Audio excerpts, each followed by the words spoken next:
ያዘና ተለች እባካችሁ ትእዛዙን እንጠብቅ፣ ፍቅር ይኖረን።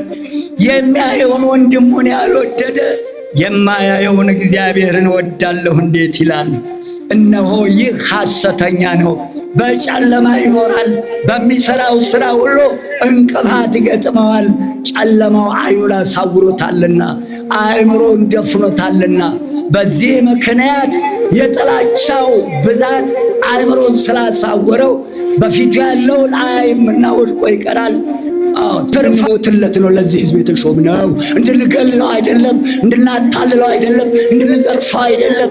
ይብላኝላችሁ ሳይገባችሁ በስምንተኛው ሺህ ሹመት ውስጥ የገባችሁ፣ በስምንተኛው ሺህ ሹመት ሺህ ሞት ይሉ ነበር አባቴ ሲያስተምሩ። ሺህ ሞት ተቀጥሏል። አንዱንም አትመክት እንኳን የስምንተኛው ሺህ ሹማምንቶች እኔ ማዝለው ቆቡም ሻሹ መርካቶ ካባውም ከበሮውም እንደገባ የእናቴ ልጅ ሹመቱ መርካቶ ገብቶ ይሆን?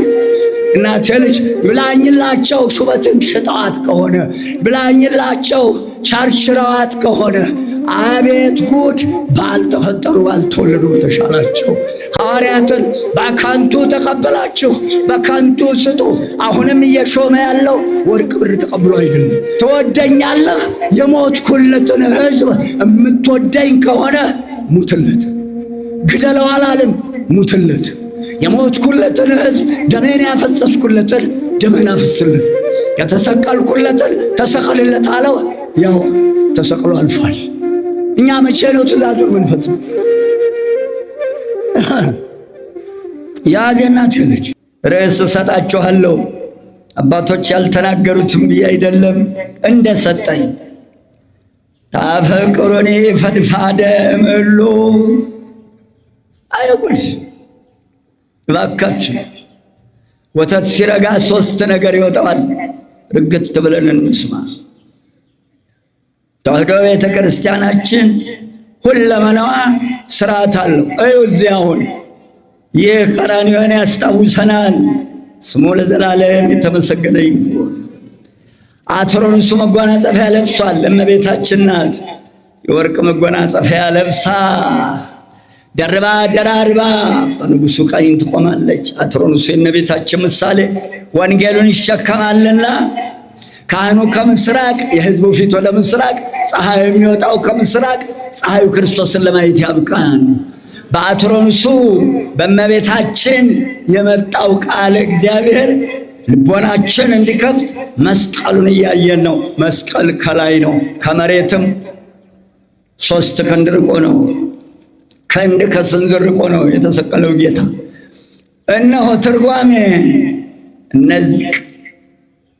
ከእነዚህ ይልቅ ትወዳኛለህን? ኃይለ ቃሉ ያለው የዮሐንስ ወንጌል ምዕራፍ 21 ቁጥር 15 የምንቆይበት ከ15 እስከ 17 ሳብ አደርገዋለሁ። እግዚአብሔር በረድኤት አይለየን። የእናቴ ልጅ ጸጋውን ክብሩን ያድለን። ጌታችን መድኃኒታችን ኢየሱስ ክርስቶስ ስለምን ቅዱስ ጴጥሮስን ጠርቶ ከነዚህ ይልቅ ትወደኛለህ ብሎ ጠየቀው?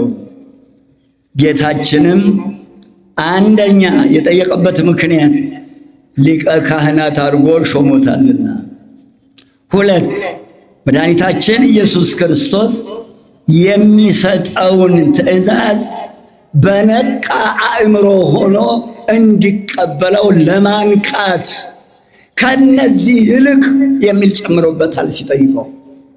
አስተውሎ አሁንም እነሆ የእኛ ጌታ ስለምን ጴጥሮስ አላለውም? በጥንተ ስሙ የዮና ልጅ ስምዖን ሆይ ብሎ ጠራው። ስለምን እንመጣበታለን። መድኃኒታችን ኢየሱስ ክርስቶስ ወደዚህ ዓለም የመጣው በአበው ቀደምትና በነቢያት በመጻሕፍት የተናገረውን ለመፈጸም ነው። በመሆኑም እስራኤል በነቢያት የተነገረውን የታዘዘውን ሕገ ኦሪትን ሙሉውን የተጻፈውን በደንብ ያውቃሉ። ከልጅነታቸው ጀምሮ 10ቱ ትእዛዛትን እንደ ውዳሴ ማርያም ጥጥ ነው የሚያደርጓት። ልመለስ ወደ ነገሬ እናቴ ልጅ። ጌታችን በቀደመው ትእዛዝ ዘዳግም 4 ዘዳግም 6:4-9 እንዲህ ተጽፏል። ጌታችን በጥንተ ስሙ ሲጠራው የጥንቷን ሕግ አስታውሶ እንዲህ ነው ወይ የምትወደኝ ነው ጥያቄ። ልብ አድርጉ። በጥንተ ስሙ ጥንተ ስብከቱን አንስቶ እንዲህ ነው ወይ የምትወደኝ ነው። እንዴት ተጽፎ ነበረ ነው ጥያቄው። ሰምዐ እስራኤል ነቢየ ልዑል ሙሴን እነሆ ጠርቶ ሰምዐ እስራኤል እግዚአብሔር አምላክከ አሐዱ ውእቱ፣ እስራኤል ሆይ ስማ፣ አምላካችን ልዑል እግዚአብሔር አንድ እግዚአብሔር ነው። አንድም እስራኤል ሆይ ስማ፣ ፈጣሪህ አንድ አምላክ ነው። አንድም እስራኤል ሆይ ፈጣሪህ ልዑል እግዚአብሔር አንድ እንደሆነ ስማ። ወአፍቀሮ ለእግዚአብሔር አምላክከ፣ አንተም አምላክህ ልዑል እግዚአብሔርን እንዲህ ውደደው። ወበኩሉ ልብከ ወበኩሉ ነፍስከ ወበኩሉ ኃይልከ ወበኩሉ ሕሊናከ፣ በፍጹም ልብህ በፍጹም ነፍስህ በፍጹም ኃይልህ በፍጹም ሕሊናህ ፈጣሪ አምላክ እግዚአብሔርን ውደድ። ትወደኛለህ ይሆናል ልጅ ሕገ ኦሪትን ያውቃል። እንዲህ ነው ወይ የምትወደኝ? በጥንተ ስብከቱ ለሙሴ በተሰጠች ሕግ ነው ወይ የምትወደኝ? የሚገርመኝ የእናቴ ልጅ እንዲህ አምላክህን ውደድ በፍጹም ልብህ በፍጹም ኃይልህ በፍጹም ሰውነትህ ብሎ ሲጠይቀው እግዚአብሔር አምላክ እንዲህ ትወደኛለህ ካለ እኛንም እንዲህ መውደድን ልብ ይለዋል። እንዲህ ነው የምትወደው? ያው ልብህን እያንዳንዳችሁ በዚህ መስተዋትነት ራሳችሁን ይው። እንዲህ ነው የምትወዱት? ልባችሁ ከእግዚአብሔር ጋር ነው። ነፍስህ ከእግዚአብሔር ጋር ነው። ኃይልህ ከእግዚአብሔር ጋር ነው። ሕሊናህ በጥንተ ስብከቱ በጥንተ ስሙ የጠራበት ምክንያት አንተን በጥንተ ስምህም የፈጠርኩህ እኔ ነኝ። በጥንተ ስብከት ለሙሴ የሰጠኋትን ሕግ የመሰረትኳት ያስተማርኳት እኮ እኔ ነኝ። ያኔም እኔ ነኝ፣ አሁንም እኔ ነኝ። ውደደኝ ሲለው ነው። እንወደዋለን። ወይሃሉ ውስተ ልብ ወውስተ ነፍስከ ዝንቱ ኩሉ ነገር ዘአነ እነግረከ ዮም። ሙሴን ነው እንዲህ አለው፣ እነሆ ዛሬ አንተን የማዘውን ይህንን ቃል በልብህ ያዝ እንድታስተውል። ሙሴ ለሙሴ ይህንን ብየዋለሁ፣ አንተም አሁን የምነግርህን ያዝ። እነሆ አሁን የምነግርህን ይህንን የማዝህን ነገር ሁሉ በሰውነትህ በልቦናህ ጸንቶ ይኑር። ልዑል እግዚአብሔር ለእስራኤላውያን መሪ ለሙሴ እንዲህ አድርግ ብሎ ልጆቹንም ሕዝቡንም እንዲያስተምር ነግሮታል። እማዝነው ስለ ሙሴ ልጆች ሰው ሲናገር ሰምታችሁ ታውቃላችሁ ወይ? ከአባታቸው አልሆኑ ወይ ከሕዝቡ ጋር አልሆኑ፣ ባክነው ቀርተዋል።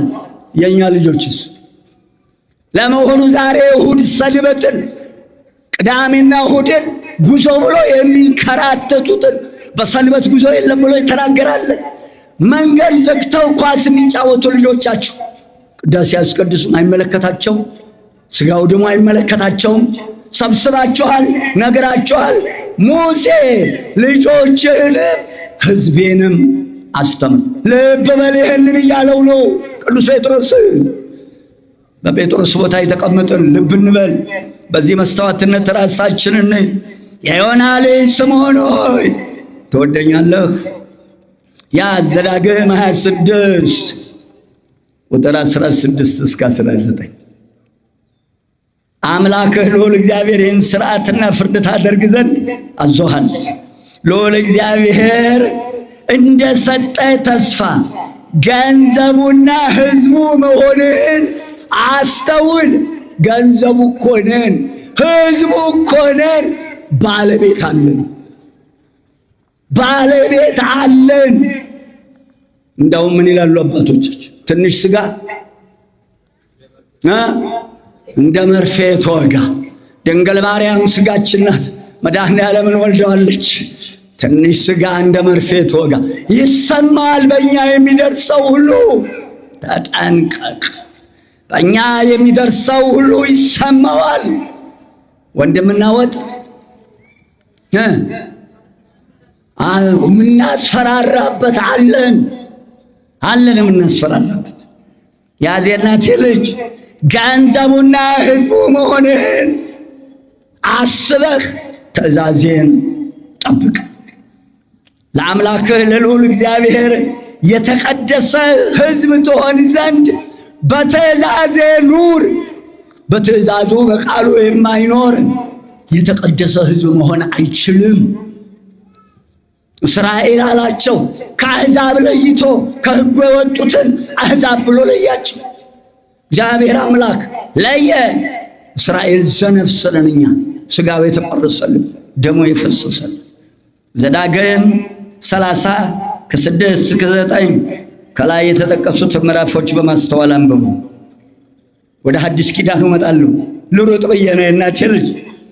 ማቴዎስ 22 ከ30 እስከ 40 አንድ ሕግ አዋቂ ተምሮ ተሞቷል። ጌታን ሊጠይቅ መጣ። እኔና አንተስ በዚህ መስተዋትነት ቀርቦልሃል። መስተዋት እንግዲህ ይኸው የጥርስህን እድፍ የልብስህን ጉድፍ ይኸው። እንግዲህ የእናቴ ልጅ መጣና ጌታችንን ለመሆኑ ከሕግ ማናቸይቱ ሕግ ትበልጣለች ብሎ ጠየቀው። የእኛ ጌታ መለኮታዊ ኃይሉን ስልጣኑን በሥጋ ማርያም በትሕትና ሸፍሎ መጥቷልና በትሕትና ሆኖ እንዲህ ብሎ መለሰለት።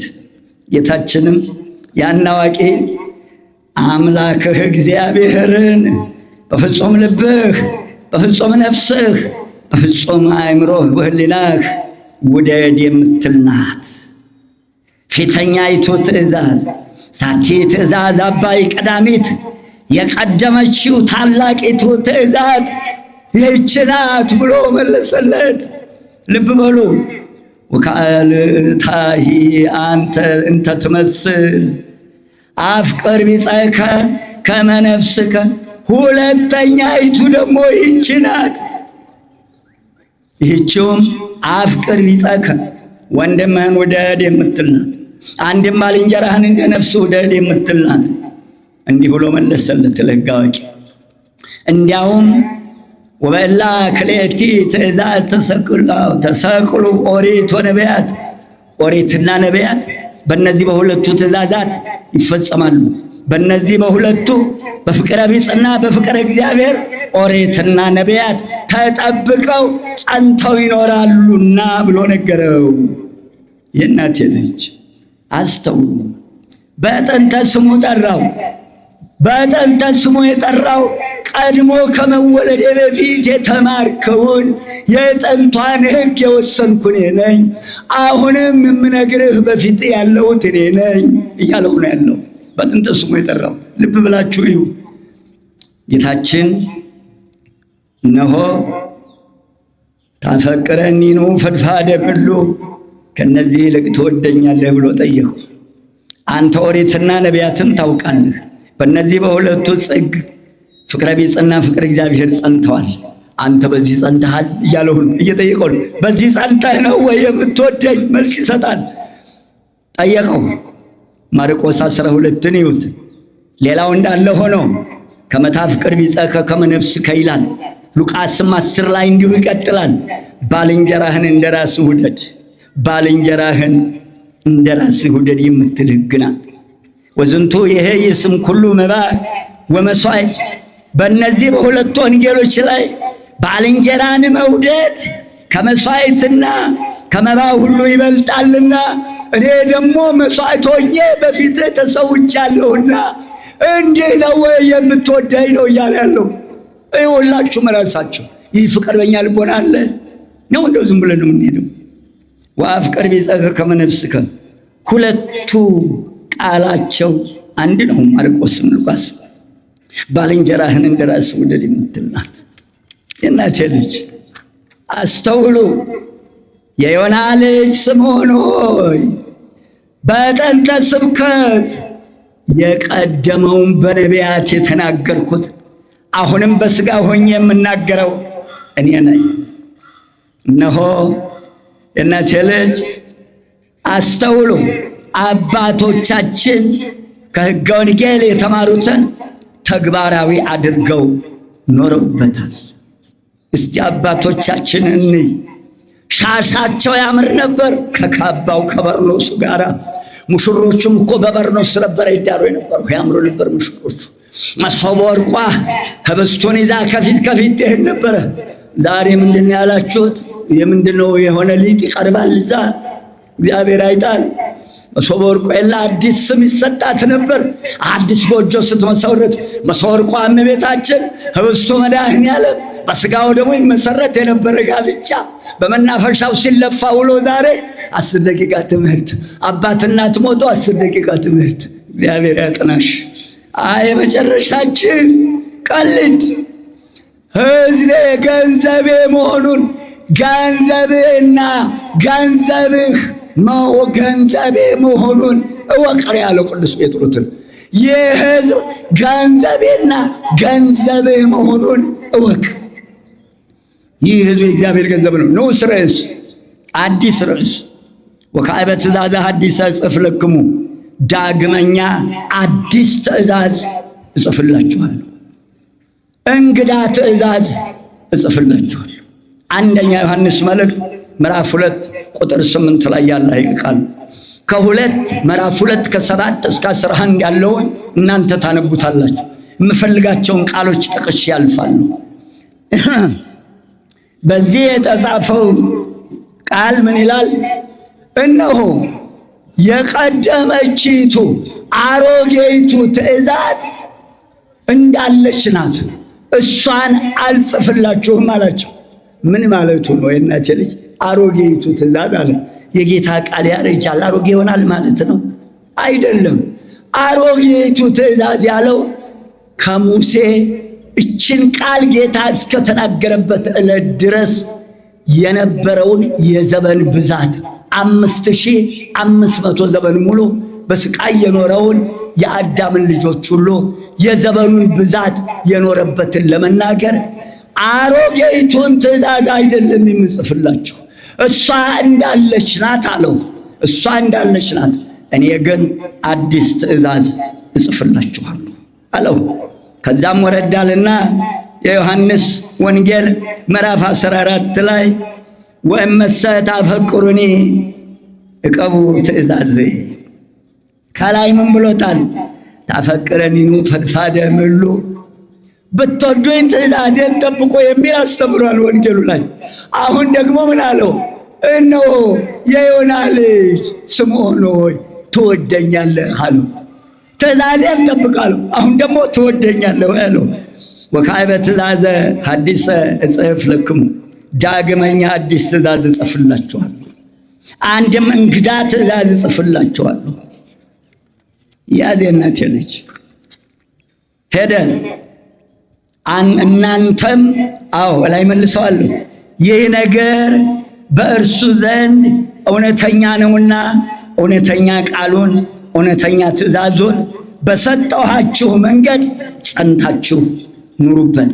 እመሰ ሀለፈ ጽልመት፣ ጨለማው አልፏልና የድንቁርናው ዘመን አልፏልና፣ ወብርሃን ዘበአማን ወደ አስተርአየ፣ እውነተኛው ብርሃን አሁን ይበራል። ይኸውም እነሆ ወንጌል ፈጽሞ ተሰጥቷልና ዘመኑ የብርሃን ዘመን ነውና። አንደኛ ዮሐንስ መልእክት ምዕራፍ 2 ቁጥር 9 ወዘሰ ይብል ውስተ ብርሃን አሎኩ፣ በብርሃን አለሁ የሚል ማለት በእውቀት በወንጌል እኖራለሁ የሚል ወይ ጸልይ ቢጾም ወንድሙን የሚጠላ ሐሳቤ ውእቱ ሐሰተኛ ነው፣ እውነት በውስጡ የለችም። እስካሁን በጨለማ ይኖራል፣ ገና እስከ ዛሬ በጨለማ ነውና በድንቁርና በኦሪት ይኖራል። ኩሉ ዘይጸልይ ቢጾም ቀታሌ ነፍስ ውእቱ፣ ወንድሙን የማይወድ በሞት ይኖራል። ወንድሙን የሚጠላ ነፍሰ ገዳይ ነው። ተጣልታችሁ ያልታረቃችሁ ሰዎች፣ በወገን ቅን የያዛችሁ ሰዎች ይሄ ሲነበብ ምን ይሰማችኋል? ወንድሙን የማይወደው በሞት ይኖራል፣ በሕይወት የለም።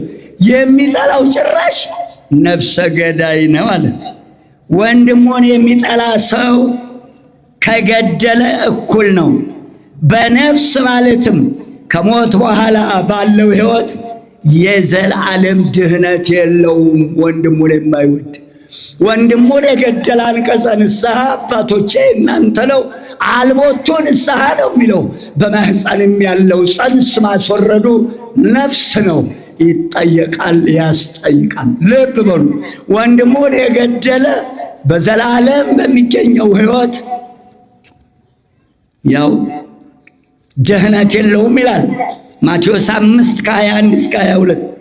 ወንድሙን ጨርቃም፣ ልብ አድርጉ፣ ወንድሙን በአደባባይ ጨርቃም ብሎ የተሰደበ ተፈጥሮን ሳይነካ ጨርቃም ብሎ ቢሰድበው፣ በሌላ በማያምር ስድብ ቢሰድበው በአደባባይ ይፈረድበታል አለ።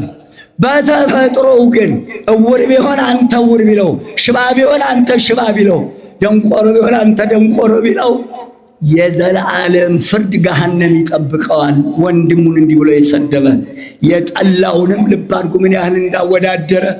እባካችሁ ትእዛዙን እንጠብቅ፣ ፍቅር ይኖረን። የሚያየውን ወንድሙን ያልወደደ የማያየውን እግዚአብሔርን ወዳለሁ እንዴት ይላል? እነሆ ይህ ሐሰተኛ ነው፣ በጨለማ ይኖራል፣ በሚሰራው ሥራ ሁሉ እንቅፋት ይገጥመዋል። ጨለማው ዓይኑን አሳውሮታልና አእምሮን ደፍኖታልና። በዚህ ምክንያት የጥላቻው ብዛት አእምሮን ስላሳወረው በፊቱ ያለውን አያይምና ወድቆ ይቀራል። ትርፋት ልስራ ቢል አይሳካለትም፣ በጎ ነገር ቢል አይቃናለትም። ስለዚህ ያ ጨለማ ዓይኑን አሳውሮታልና ያ የወንድምን ጥላቻ አእምሯችን ስላሳወረው ጭካኔያችን ከሰይጣን የከፋ ሆኗል። የምንሰማው ሁሉ ጆሮ ይጠልዛል። እግዚአብሔር ያጥናሽ። ልብ በሉ። በዚህ በዮሐንስ መልእክት ላይ ወንድሙን የማይወድ ወንድሙን የሚጠላ እኛ ወንድሞቻችን የምንወድ ስለሆነ ከሞት ወደ ሕይወት ተሸጋግረናል። ደጋግሞ ወንድም እያለ ጠቅሶታል። አንደኛ ፈጣሪያችን እግዚአብሔር አንድ ስለሆነ ሚልክያስ 2:10። ሁለተኛ ከአዳምና ከሔዋን ከአንድ አባት ከአንድ ሃይማኖት ከአንድ ማኅፀን ከአንድ ቋንቋ ስለተገኘ። ሶስተኛ በሶስትነቱ በአብ በወልድ በመንፈስ ቅዱስ ተጠምቀን ከአንድ ማኅፀን ስለምንወጣ የአንድ ማኅፀን ልጆች ስለሆን ወንድሞች እያለ ጠቅሶታል። እንዲህ ነው የምንዋደደው። የአንድ አባት ልጆች ነን። ታምናላችሁ?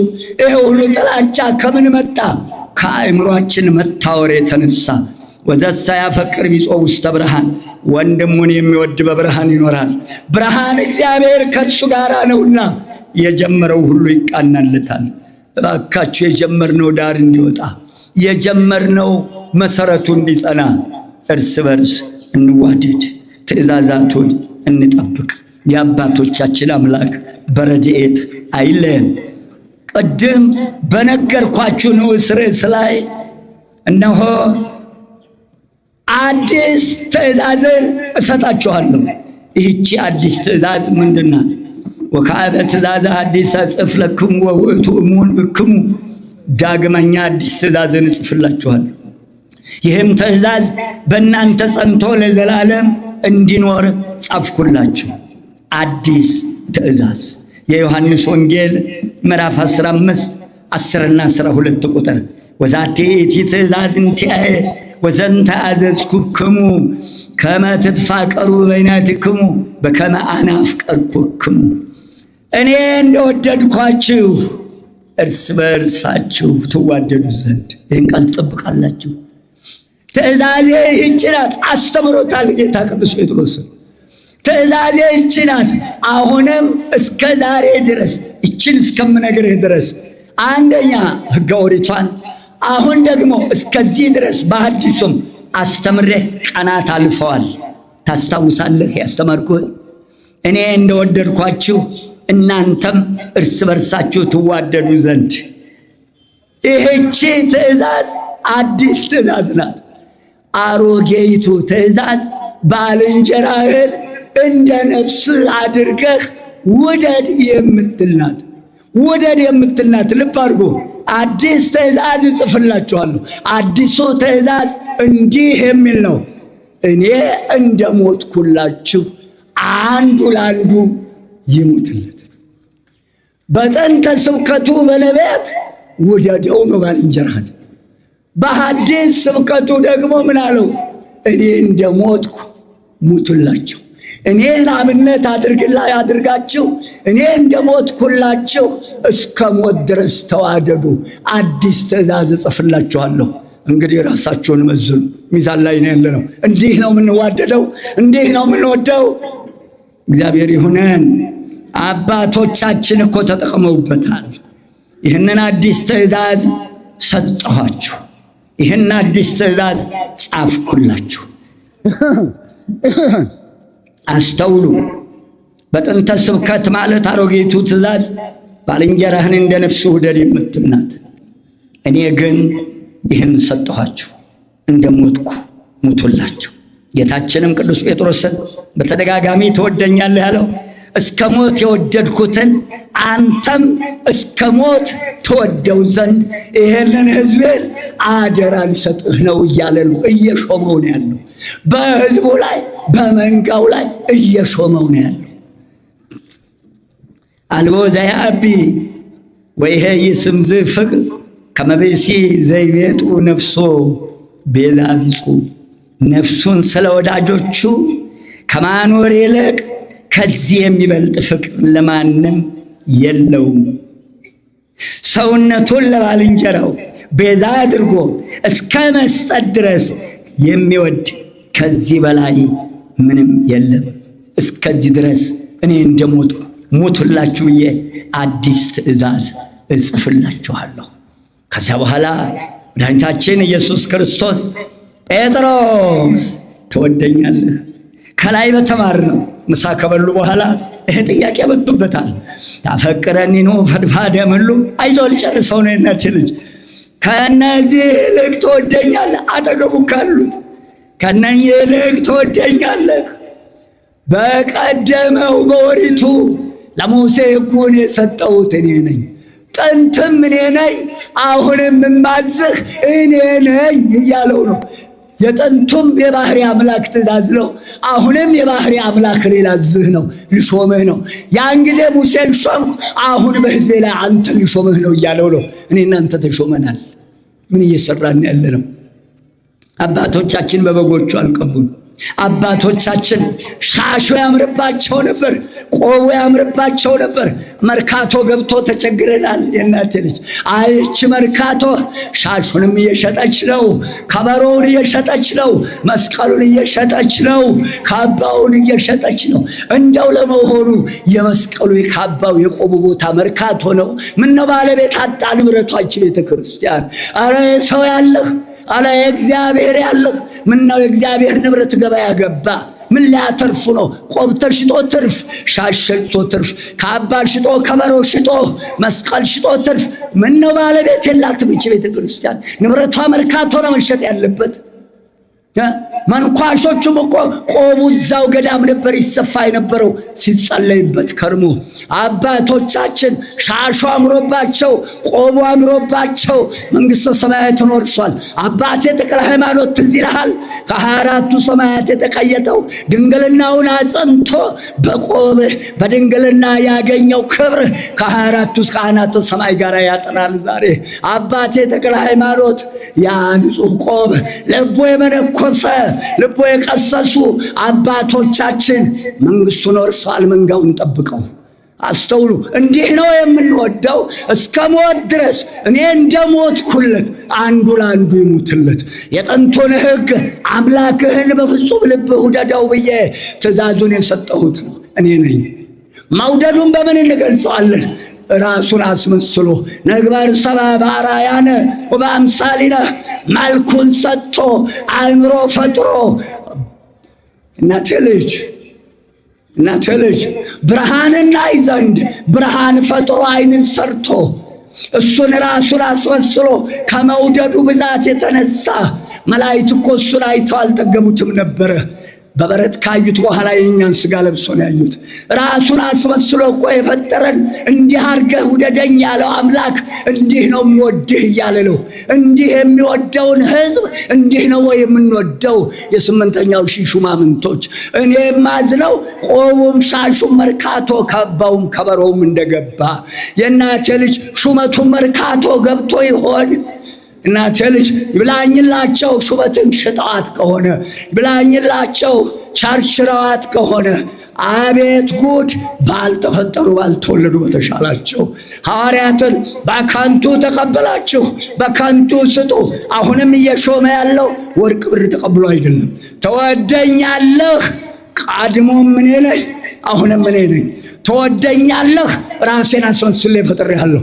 ትወደኛለህ፣ የሞትኩለትን ሕዝብ የምትወደኝ ከሆነ ሙትለት። ግደለው አላለም፣ ሙትለት። የሞትኩለትን ሕዝብ ደሜን ያፈሰስኩለትን ደሜን አፍስለት። የተሰቀልኩለትን ተሰቀልለት አለው። ያው ተሰቅሎ አልፏል። እኛ መቼ ነው ትእዛዙን የምንፈጽመው? ያዝ እናቴ ልጅ። ከዚህ በኋላ አስተውሉ። አይ ጉድ! ቅዱስ ጴጥሮስም ትወደኛለህ ብሎ ለጠየቀው ጥያቄ ወእግዚኦ ለሊከ ተአምር ከመ አነ አፈቅረክ። ቅዱስ ጴጥሮስ አቤቱ እንደወደህ አንተ ታውቃለህ። ልብና ኩላሊትን የሚመረምር ጌታ እኮ ነው። እንደወደህ አንተ ታውቃለህ። አስተውሉ። አይ ጉድ! አንተ ታውቃለህ። ያሁኑ ፍቅር ልብ አድርጉ። ያሁኑ ፍቅር ሞትለት ነው። ያሁኑ ፍቅር የቀድሞው ውደደው ነው። አሁን ደግሞ ሞትለት ነው ብሎ ያስተማረው አስተምሯል። ሞትለት ብሎ አሁን ትወደኛለህ ስለው ልትሞትልኝ ነው ወይ የምትወደኛለህ እየጠየቀ ያለው ሰም ለበስ ነው ጥያቄው። ልብ አድርጉ። ሞትለት ብሎታል። ልትሞትለት ነው ወይ ትወደኛለህ ያልከኝ ያለው እየጠየቀው ነው። መልስ ስጡ ሁላችሁ። በቤሎ ጊዜ ኢየሱስ ራይከ አባግየ መድኃኒታችን ኢየሱስ ክርስቶስ በጎቼን ጠብቅ። በጎቹ ባለቤት አላቸው። በጎቹን ከአውሬ የሚጠብቅ ከነጣቂዎች የሚጠብቅ ከግፈኞች ክንድ የሚጠብቅ ባለቤት አላቸው በጎቹ። በባለቤቱ ንብረት ማንም ሊቀልደች ንጉሠ ነገሥት ነው። መዓቱን ሊያመጣው መመከቻ የለው፣ ምሕረቱን ሊያመጣው ወደር የለው። ተው ተው፣ በጎቹ ባለቤት አላቸው። አይ ጉድ! ወይ ቤሎ ጊዜ ኢየሱስ ራእይከ አባግየ በጎቼን ጠብቅ። ለጊዜው 10ሩን ሐዋርያት ነው። ለምን 10 ሆኑ? ማንም ይነግር። 10ሩን ሐዋርያት ለጊዜው ጠብቅ ሲለው እሱ ሊቀ ካህናት ነው። በስሩ ያሉትን ጠብቅ ነው።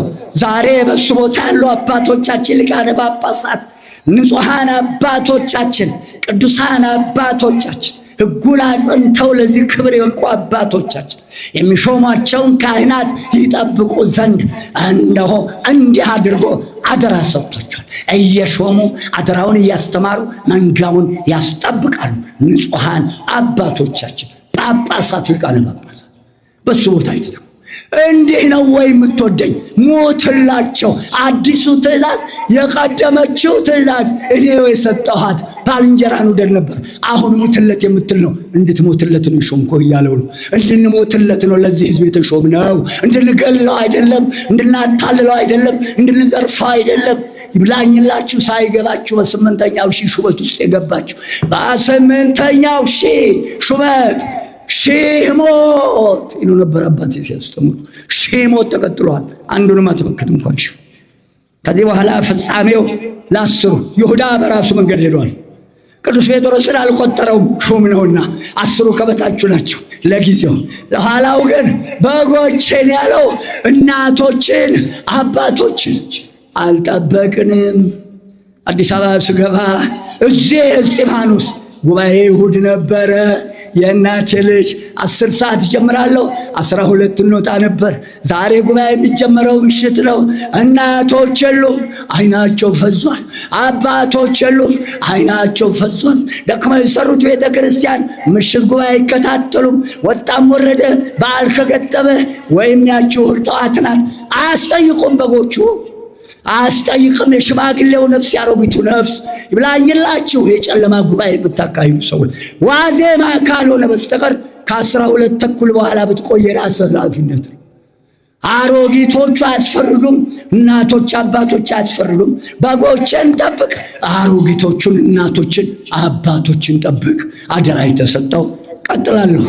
ቀጥሎ ዮሐንስ 21:16 ወካዕበ ዳግመ ይቤሎ ስምዖን ወልደ ዮና። አሁንም በጥንተ ስብከቱ ነው የሚጠራው። ልብ አድርጉ። አሁንም በጥንተ ስብከቱ ሲጠራው በጥንተ ስብከቴ ላይ ተመስርተህ አሁን በሐዲስ ኪዳን ባስተማርኩህ ለዛ ውደደው ላልኩህ ወንድም ሙትለት፣ እኔ ሞቼለታለሁ። እኔን አብነት አድርጋችሁ በጎቼን እስከ ሞት ድረስ ጠብቁ። የት ነው ያለ ነው? የት ነው ያለ ነው? ምን እየሰራን ያለ አለው? እኮ ስርዓት ነበረው። ታስታውሳላችሁ? እዚህ የነበራችሁ እሁድ ቅዳሜ ሙሉ ጉባኤ አልነበረንም? ዓርብ ከ10 ሰዓት ጀምሮ አልነበረንም? ቁርስ እዚሁ አድርገን ምሳ እዚሁ በልተን ሙሉ ቀን ጉባኤ። ቅዳሜ ከ2 እስከ 6 ከ8 እስከ 12 እሁድ ከጠዋት ጀምሮ እስከ 6 ምሳ እዚሁ በልተን እስከ 12 ሰዓት አልነበረም? እናቶች ተካፍለው በብርሃን ቤት ይገቡ አልነበረም? ገና እሁድ ጠዋት ገና ምኑ ሳያዝ አይዟችሁ ቁሙም እንደው ማህበራዊ ኑሮ እቺ በሳምንት አንድ ቀን ናት። ህዝቡ ገና ወንጌል ሳይጀመር ጭንቅላቱ እልም ብሎ እንዲሄድ ያደርጉታል። ጉባኤውን አይሰማም። የሚሄድበትን ሲያሰላስል ባዶውን ተመልሶ ሄድ። ታው የሚያስጠይቀንን ነገር አንስራ። ዝግት ብለህ ስራ እንስራ። እንደው ስንት ደርሼ ይሆን እናቴ ልጅ? አይ ደህና ነኝ፣ ጥቂት ነች የቀረችኝ። አይዞህ የእናቴ ልጅ። ሁለተኛ ጊዜ የዮና ልጅ ስምዖን ሆይ ትወደኛለህ? አሁንም በጥንተ ስብከቱ እየጠራው ነው ያለው። በፍጹም ነፍስህ በፍጹም ኃይልህ ወዳጅ ነው የሚልህ ጠንቶ ወቤሎዎ እግዚኦ አንተ ተአምር ከማነ አፈቀረክ። አንተ ልብና ኩላሊትን የምትመረምር አምላክ፣ ጥንትም አንተ ዛሬም አንተ ጌታዬ አንተ ታውቀኛለህ። እንዲወድህም አንተ አጽናኝ አንተ ታውቃለህ ሲል እንዲወድህ አንተ አጽናኝ እያለው ነው። ያጸናን መድኃኔዓለም ክርስቶስ። አሜን አትሉም? የእናቴ ልጅ አላችሁ?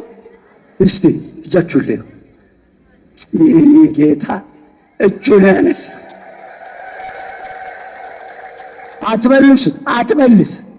የኔ ጌታ አለሁ ብሎ እጁን ያነሳ መንጋህን፣ ጠቦቶችህን፣ ግልገሎችህን አለ ስለው አለሁ ብሏል።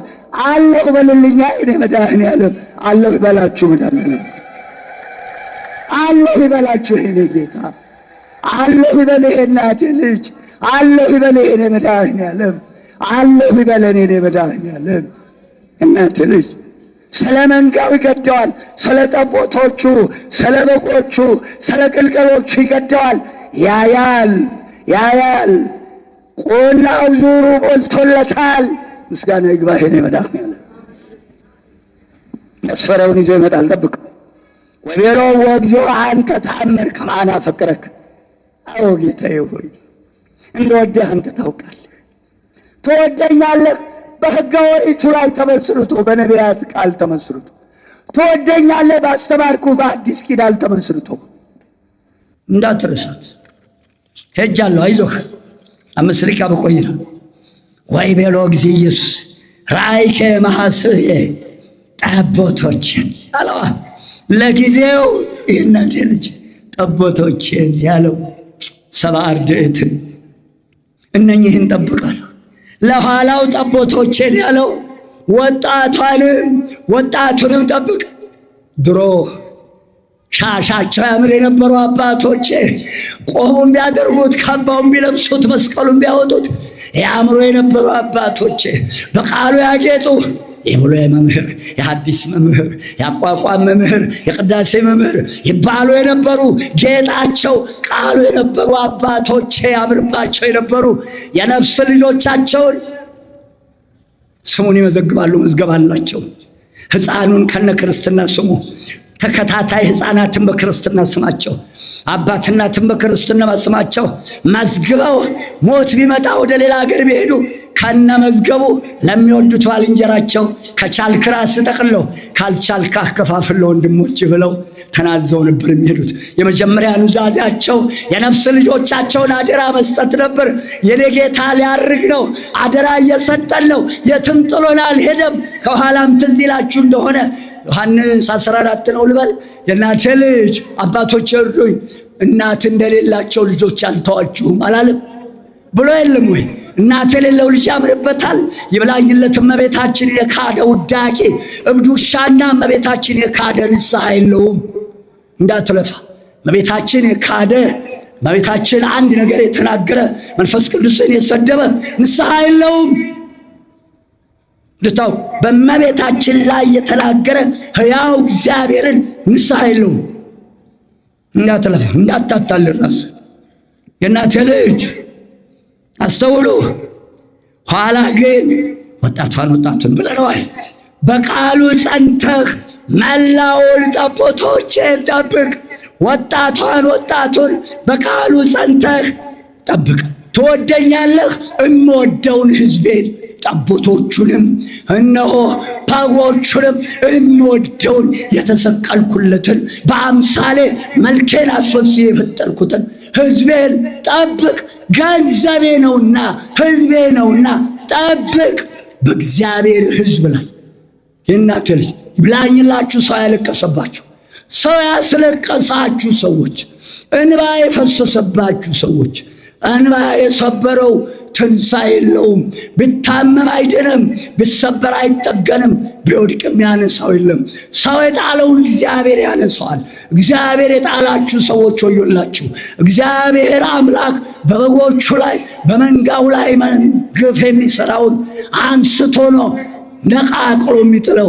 እግዚአብሔር እንዳይጥላችሁ መንጋው ላይ ግፍ አትስሩ፣ ሰው አትጥሉ። አንድ ማኅፀን፣ አንድ ፈጣሪ፣ አንድ አምላክ፣ አንድ አባት ነው ያለን። 30 አባት ይለን 30 አባት እንዳይሆን መጨረሻው። የእናቴ ልጅ ወይ ቤሎ 60 ስምዖን ወላዮና ሶስተኛ ጊዜም ልብ በሉ። ለምን 3 አደረገው? ቀድሞም 3 ነን። አብ አካል አለው፣ ወልድ አካል አለው፣ መንፈስ ቅዱስ አካል አለው። አብ ፀሐይ ነው፣ ወልድ ፀሐይ ነው፣ መንፈስ ቅዱስ ፀሐይ ነው። ለሶስቱም ልብ አድርጎ አብ አካል አለው፣ ወልድ አካል አለው፣ መንፈስ ቅዱስ አካል አለው። በአካል 3 በባህሪ 1። የአካሉ 3ነት ባህሪውን አይከፍለውም። የአካሉ የባህሪው አንድነት አካሉን አይጠቀልለው። ቀድሞም በ3ነቴ አሁንም በ3ነቴ በመሰረቷት ሕግ ጸንተህ ኑር። የቀደመችው ትእዛዝ ውደድ ነበር። አሁን የምሰጥህ ትእዛዝ ለበጎቼ፣ ለግልገሎቼ፣ ለጠቦቶቼ ሙትለት። ይሄ ነው የተሾምነው። እንዲህ ነው ያለነው። እየሞትልለት ነው። ከዚያ 3ኛ ሲጠይቀው የዮና ልጅ ስምዖን ሆይ ሲለው ከላይ የተማርነው በነቢያት ያናገረውን ስብከት መሰረት አድርጎ በተማርከው ባወቀው ባስተማርኩት ቃል በኦሪቱም በአሁኑም በዚህ አይነት ነው የምትወደኛል። በ3ኛ ጊዜ ሲጠይቀው ወተከዘ ጴጥሮስ እስመ ይቤሎ ስልሰ ታፈቅረኒ ነው። ጌታችንም ለ3ኛ ጊዜ ስለጠየቀው ቅዱስ ጴጥሮስ ፍጹም ተከዘ፣ አዘነ። ይኸውም ጌታችን በተያዘበት በዚያች ሌሊት በመከራ ጊዜ የማይለይ ነው ወዳጅ። 3 ጊዜ የካደው ትዝ ብሎት ሐዘኑ ውስጡን ነካው። አሁንም ይክደኛል ብሎኝ ሆኖ ያለው የእኛ ጌታ ግን ፍቅሩን እየለካው ነው አሁንም ያለው። ምን አለ? እነሆ የቀደመውን ክህደቱን በማስታወስ የበለጠ ተሰበረ። እባካችሁ የቀደመውን በደላችንን ትቶ ታመን ከሆነ የዳን ጎለብን ከሆነ የሞላልን ያን የቀደመውን በደሌን ትተህ ለዚህ አበቃኸኝ ብላችሁ አስቡት። ቀድሞ ክጄህ ነበረ፣ አምጥተህ ደግሞ ለዚህ ለሹመት አጽንተኸኛል። ጌታዬ ሆይ ቀድሞ እኮ አልክድህም ብዬ በራሴ ባልመካ ኖሮ አልክድህም ነበር። አሁን ግን አንተ በቀደመውም ትእዛዝህ በአሁኑም ትእዛዝህ አንተ ታጸናኛለህ ብሎ ነው ያዘለው። እሱ ያጽናን መድኃኔዓለም። እንደ ቅዱስ ጴጥሮስ የቀደመውን ክህደቱን ትቶለት መሳሪያውን አደን ሲሄድ አዳኙ መሳሪያውን ወረድ አድርጎ ቀርሻ ጭስ ጭሶበት እንደሆነ ሞራ አንጥቶ ወልውሎ በበርኖስ ፈግፍጎ አሳምሮ ወልውሎ ሊያድንበት ይሄዳል። ያን ከሃዲ በፍቅሩ ወልውሎ በደሙ አንጽቶ በመንጋው ላይ ሊሾም ከፊቱ አቁሞ ጥያቄ ጠየቀው። አሁን ቢጠይቀን መልሳለን። እኛ እንደ ጴጥሮስ ነው የምንወደው። እናቴ ልጅ ከዚህ በኋላ አቤቱ ጌታዬ ሆይ እንድወድህስ አንተ ታውቃለህ፣ እንድወድህም አንተ ታጸናኛለህ አለው። ራሱን ሰጠ አሁን ለጌታ። እንድወድህም ታውቃለህ፣ እንዲህ እንደምትፈልገው እንድወድህ የምታደርገኝ አንተ ነህ ብሎ ስልጣኑን ለራሱ ሰጠ። ክብር ይግባው የኔ ጌታ። ወቤሎ ራእይከ አባግዕቴ በሦስተኛው ጾታ ለይቶ ቅዱሳት አንስትን ጠብቃለሁ። ነገር ግን ጾታ የማይለይ ሕፃን ከተባለ ሕፃን ነው፣ ጾታ አይለይም። አባግዕቴ ሴቶቹን 36 ቅዱሳት አንስትን ጠብቃለሁ። አንድም ግልገሎችን ጠብቅ ሲለው ግልገሎች ለጊዜው 36 ቅዱሳት አንስት ሀተታ ልጨርሰው ነው። ጌታችን መድኃኒታችን ኢየሱስ ክርስቶስ ቅዱስ ቄርሎስን በቀደመ ስሙ በተደጋጋሚ ጠርቶ ስምዖን የቀደመ ስሙ፣ አዲሱ ስሙ ጴጥሮስ። ጴጥሮስ ማለት መርግ ናዳ ማለት ነው። ናዳ በቆላ አካባቢ ያደጋችሁ፣ ተራራማ ስፍራ ያደጋችሁ፣ በተለይም ክረምት ሲመጣ መሬት ውሃ ሲበዛበት ሸተት ብሎ ናዳ ወርዶ እዛ ታችኛው መሬት ሲያርፍ ወይ መሬቱን ያሰምጠዋል፣ ቤት ካለ አመድ ያደርገዋል፣ ከብትም ካለ ፍጭት ነው የሚያደርገው። ናዳነ አለው ቅዱስ ጴጥሮስ። ጴጥሮስ ማለት አለት ናዳ ማለት ነው። አሁን ልብ አድርጉ፣ አስተውሉ። የኛ ጌታ በአዲሱ ስሙ ሊጠራው ነው እንግዲህ ናዳ ማለት ነው። ናዳ ደግሞ ምንጊዜም ከላይ ነው የሚወርደው። ድንጋዩም ልብ አድርጉ፣ ድንጋዩም ሌላውም ከላይ የሚወርድ ናዳ ይባላል። የበረዶ ናዳ አለ አይጣል፣ የዝናብና የመብረቅ ናዳ አለ ያውጣል። አሜን በሉ። በጣም የሚያስፈራ ነው። ቅዱስ ጴጥሮስን ሹመቱ ከላይ፣ ጥሪው ከላይ፣ የተባረው ከላይ፣ ቃሉ ከላይ፣ የተሾመው በምዕመናን ላይ ዛሬ ያሉ አባቶቻችን ንጹሐን ጳጳሳት፣ አባቶቻችን በእነሱ የሾሙ ንጹሐን ካህናት ሹመታቸው ከላይ። ይህን ስናገር መርካቶ ያለ ሹመት ነው ወይስ ከላይ ነው የተሾምነው? ተው የእናቴ ልጅ፣ ተው የእናቴ ልጅ። ወይ አልተማርኩም ብለህ ተማር፣ ወይ ተምሬያለሁ ብለህ አስተምር። ምከረው ምከረው፣ እምቢ ካለህ መከራ ይምከረው፣ መከረው መከረው፣ ቢመለስ ይመለስ፣ ባይመለስ አፈር ይልበስ። ምከረው ምከረው፣ ይመለስ በጊዜ፣ እምቢ ካለ ምከረው ምከረው፣ ይመለስ በጊዜ። ገደል ሊከተው ነው የያዘው አባዜ። እናቴ ልጅ ምከረው ምከረው፣ ቢመለስ ይመለስ፣ ባይመለስ አፈር ይልበስ። አስተውሉ። የእኛ ጌታ ሹመቱ ከላይ፣ ቃሉ ከላይ፣ ራሱ ይህን ቃል የጠየቀው ከላይ። ጴጥሮስ ማለት ናዳ ማለት ነው። ሹመቱ ከላይ የተሰጠው በአሁኑ የጴጥሮስ ሹመት ነው ወይ? በ8ኛው ሺህ ያለው ቆብና ሻሽ መርካቶ ገብተው ከአባቶቻችን ተቀላቅለዋል። እሱ ባወቀ አርዮስን ከ350 ሊቃውንት 18ቱ ሊቃውንት መካከል መቅደስ ገብቶ በአፌ ክጅ አምኜ በልቤ ብክድ ማን ያውቃል ብሎ መሃላቸው ቅዳሴ ገባ። ልዑል እግዚአብሔር ከመቅደሱም አስወጥቶ እነሆ ከመቅደሱም አስወጣው፣ ሙሉ ሆድ ዕቃውንም አስወጥቶ እግዚአብሔር አምላክ ዕድሜውን ቆረጠው፣ ገደለው አርዮስን። ዛሬም በቆሙና በሻሽ አባቶቼ መካከል እንደ 318ቱ የተደባለቀ ቢኖር በአርዮስ የወረደው መዓት ይውለድበት። በአርዮስ የወረደ መዓት ይውለድበት። ደግመዋለሁ፣ በአርዮስ የወረደ መዓት ይውለድበት። መቀለጃ አይደለም የአባቶቻችን መቀለጃ አይደለም። በንጹሐን አባቶቻችን በንጽህና በተሾሙ ሊቃነ ጳጳሳት በንጽህናቸው በሾማቸው ካህናት መካከል የምን አደነባበር ነው? ይለይ መድኃኔዓለም ክርስቶስ ይለየው። ጴጥሮስ አለዋ ሹመቱ ከላይ ቃሉ ከላይ አውርድባቸው አስተምራለሁ።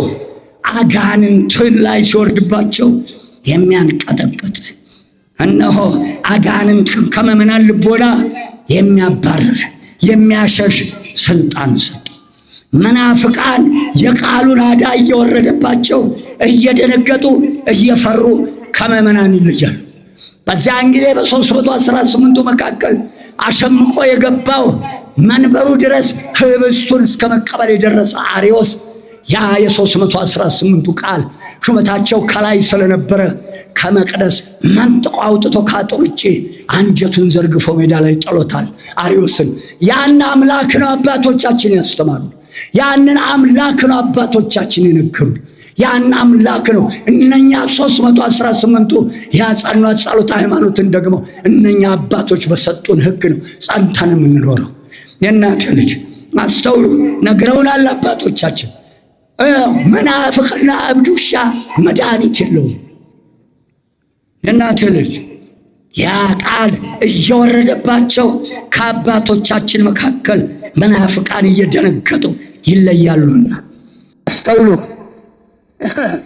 አንድም በተማረው ቃል በቀን ሐሩር በሌሊት ቁር በአሕዛብ ደፋታና ፉከራ የማይናወጥ አለት ነህ፣ በመከራም የማትናወጥ አለት አድርጌ ሾሜሃለሁ አለ የኔ መድኃኔዓለም። ክብር ምስጋና ይግባ።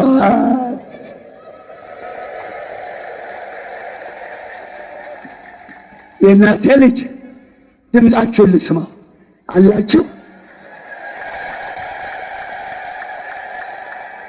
እሺ አድምጡኝ።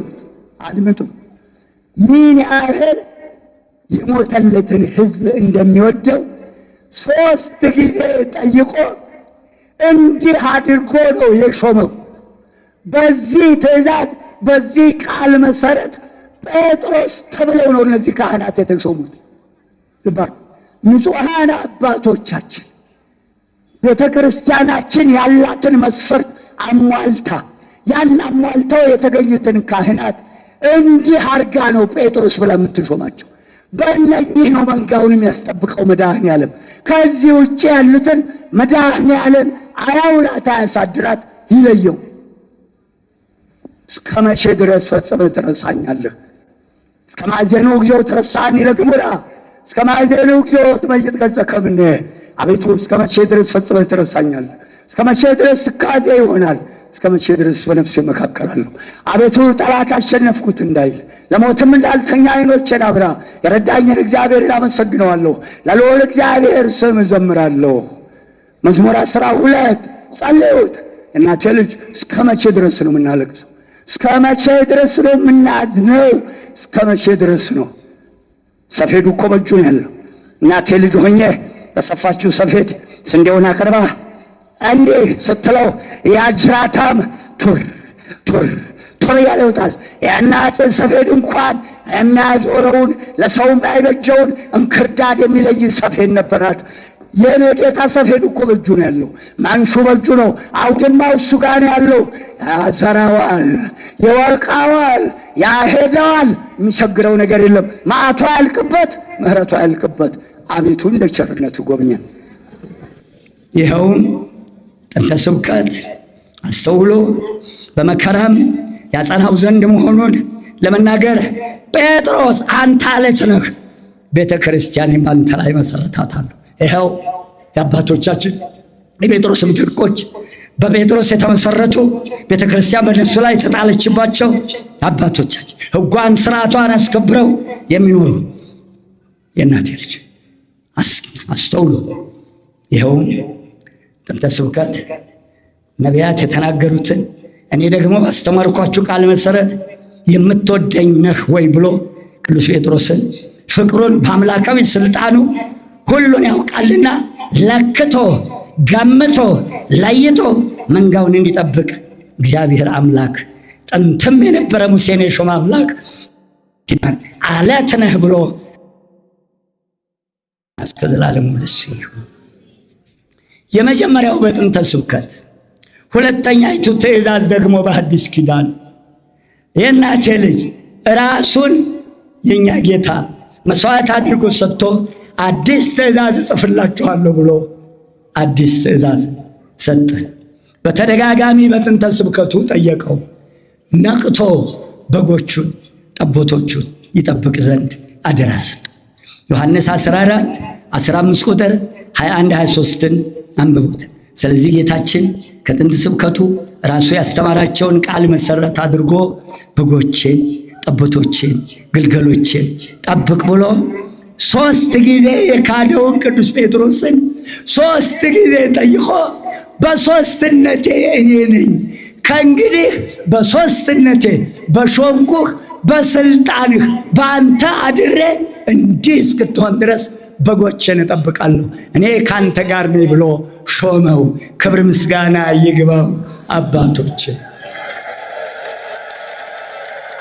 እንግዲህ የእናቴ ልጅ ካህናትን ስታስቡ እንዲህ አድርጎ ነው የሾመልን። በቃ እንዲህ አድርጎ ነው የሾመልን። ከዚህ ለወጣ ወዮለት። የእናቴ ልጅ የሾመውም በከንቱ ነው። ብር አልተቀበለም፣ ወርቅ አልተቀበለም። ጭራሽ ስትወጡ ጫማም እንዳትይዙ፣ ወንጌልን ተጫሙ። ተርፈ ነገር አትይዙ፣ ስንቅም አትያዙ፣ ምግባችሁ እኔ ነኝ። በትር አትያዙ። ይህቺ እምነት እንደ አምባገነኖች በአምባገነኖች በአሸባሪዎች የምትመሰረት እምነት አይደለችም። እውነተኛ እምነት ስለሆነች በትምህርት የምትመሰረት አስተምራችሁ የምታሰፏት ናትና በትር አትያዙ አላቸው። በጦርነት የምትስፋፋ አይደለችም ይቺ እምነት፣ በማስተማር ብቻ ይህን ሰጠኋችሁ ሲል በጎቼን ሲል ህዝቡን፣ አባቶች እናቶች፣ ጠቦቶችን ወጣቱን ወጣቷን፣ ግልገሎችን ህፃናቱን፣ በማህፀን ያሉትንም ከተጸነሰበት ሰዓት ጀምሮ ከሰከንዷ ጀምሮ መላእክት ይመደባሉ። እጃችሁን በዚህ ላይ ያነሳችሁ ወዮላችሁ። ይህን ትምህርት ያስተማራችሁ፣ ጽንስ አስወርጅ ብላችሁ ያስተማራችሁ፣ መድኃኒት የሸጣችሁ የተባበራችሁ ሁሉ እግዚአብሔር ይሁናችሁ።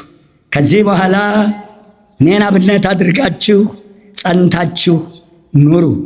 ጌታችን ራሱን መስዋዕት አድርጎ ስለኛ ያለውን ፍቅሩን እስከ ሞት ድረስ አሳይቶናል። ሁሉንም ስጋውንም ደሙንም ሹመቱንም ጸጋውንም ክብሩንም ሁሉ ያለምንም መቆጠብ ያለምንም ክፍያ ሰጥቶናል። አባቶቻችንን ሾሞልናል። በሐዋርያት ምትክ የተተኩ አባቶቻችንን፣ በንጹሐን ጳጳሳት የተሾሙ አባቶቻችንን፣ የዛሬዎቹን የሚያስተምሩንን የእነሱን ተተኪዎች ሁሉ በገባው ቃል ኪዳን ይጠብቅልን። የእናቴ ልጅ ሹመትን ለገዛት፣ ሹመትን ለሸጣት፣ ሹመትን ለለወጣት፣ ሹመትን በጎ ላይ ሰራባት ለተሾመበት ወዮለት። እንደ ይሁዳ ባልተወለደ ባልተፈጠረ አንደበቴን ያከናወነ እዚህ ዕለትና ዕድሜ እኔንም እናንተንም ያደረሰ በተለይም ስቅለቱን፣ ትንሣኤውን፣ እርገቱን ያሳየ ክብር ምስጋና ለሱ ይሁን። አሁንም ልጨርሰው እናቴ ልጅ፣ አሁንም በሰላም ለብርሃነ መስቀሉ እንዲያደርስ። እስቲ እናቶች ጡታችሁን አውጡና ስለ እነዚህ ሕፃናት ራበይ ብሉ ምን አመጣለሁ? እባክህ አንደበት የሌላቸው እንስሳት ደግሞ አሉ። ራበን አይሉ ጠማን አይሉ። ምድሪቱ እኮ ሳር ካላበቀለች ፍጥረት ያልቃል። ስለ እነዚህ ንጹሐን ሕፃናት አንዳች አያውቁምና ክፉ ቢመጣ ሮጠው አያመልጡምና እባክህ ለአባቶቻችን ያስለመድከውን ያንን የመኸሩን እሸት አብላን፣ ዝናመ ምሕረትህን ስጠን። እባክህ ስለ እናትህ ስለ ቅዱሳን አባቶቻችን የአብርሃም አምላክ ነኝ በላቸው አለው እኮ ሙሴን። የአብርሃም የይስሐቅ የያዕቆብ አምላክ ነኝ በለው አለው እኮ ፈርዖንን። የዳዊት አምላክ አንተ የዳዊት ልጅ ሲሉት እኮ እነኛ የታመሙ ሰዎች ቆመላቸው። እባክህ የዳዊት ልጅ፣ እባክህ የዳዊት አምላክ፣ የሙሴ የአብርሃም የይስሐቅ የያዕቆብ አምላክ እባክህ በዛ በበረሃ ያንን መና ያንን ያወረድክላቸው ከአለት ያፈለክላቸው ስለ ወላዲት አምላክ አስራት ሀገርህን በዝናመ ምሕረት ጎብኛት ብላችሁ ለምኑት። እናንተን ያበዛ ዓይኔን ያጠገበ ዛሬው ዕለት ያደረሰኝ ቸርነቱ የሚያልቅበት መድኃኔ ዓለም ክርስቶስ ለእኔም ለእናንተ ብቻን ቀን የሰጠን ክብር ምስጋና ለእሱ።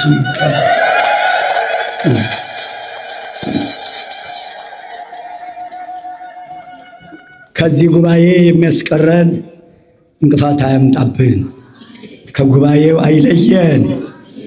ልዑል እግዚአብሔር እንዳዘን አንገት እንደደፋን አያስቀረን፣ የሰው እጅ አያሳየን፣ በስደት በረሃብ አይቅጣን። ስሙ የተመሰገነ።